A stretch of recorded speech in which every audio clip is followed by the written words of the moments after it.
જો ગાઈસ મેસૂબ બનાવવા માટે છે ને મેં એક વાટકીમાં ચણાનો લોટ લીધો છે, બેસણ લીધું છે, પછી એક વાટકીમાં ખાંડ લીધી છે.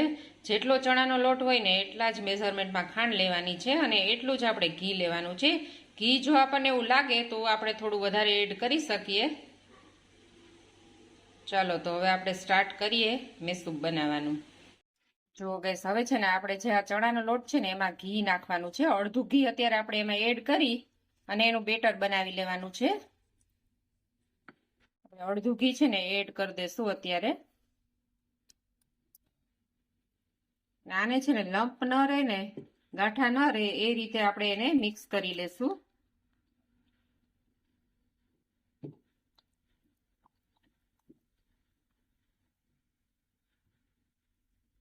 તો આપણું બેટર છે ને રેડી થઈ ગયું છે. જો ગાઈસ હવે છે ને આપણે એક થીક બોટમ વાળી પેનમાં છે ને આપણે ખાંડ લઈ લેશું. બોટમ જાડું હોવું જોઈએ એટલે છે ને આપણો મેસૂબ નીચે ચોટે નહીં. હવે એ ખાંડમાં છે ને આપણે ખાંડ ડૂબે ને એટલું પાણી એડ કરશું. હવે આપણે ગેસની ફ્લેમ ચાલુ કરી અને એક તારની ચાસણી લેવાની છે. ખાંડ છે ને બધી ઓગળી ગઈ છે. હવે આપણી છે ને 2-3 મિનિટમાં આપણી ચાસણી આવી જશે.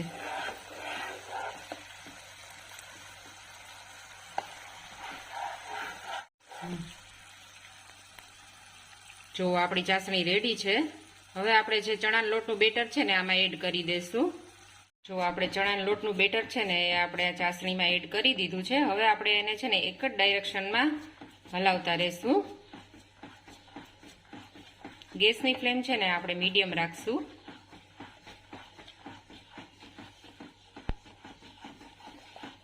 જો આપણે જે ઘી બાકી રાખ્યું હતું ને એ આપણે એડ કરતું જવાનું અને શેકતું જવાનું.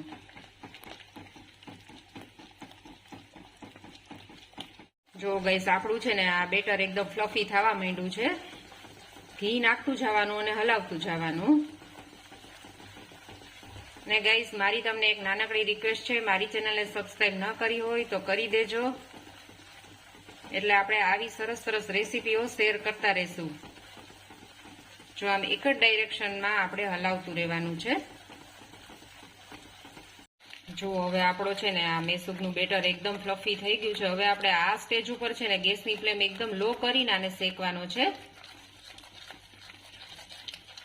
જો ગાઈસ આપણું છે ને મિશ્રણનો હવે કલર છે ને હલકો બ્રાઉન રંગનો થવા માંડ્યો છે અને એકદમ જો ફ્લફી થઈ ગયું છે અને જારી દેખાય છે. જો હવે 2 મિનિટ આપણે હલાવી અને પછી આને છે ને ગ્રીસ કરેલી ટ્રેમાં ઢાળી દેશું. જો ગાઈસ આપણે છે ને મેસૂબને એક ટ્રેમાં ઢાળી દીધો છે. હવે આપણે એને છે ને આપણે એને ઇવનલી સ્પ્રેડ નથી કરવાનો, આવી જ રીતનો રાખવાનો છે, અનઇવન જ. હવે આની ઉપર છે ને આપણે કપડું ઢાંકી દેશું 15 મિનિટ સુધી. આપણે છે ને કોઈ પણ કોટનનું કપડું હોય ને આની ઉપર ઢાંકી અને 15 મિનિટ રહેવા દેશું આને.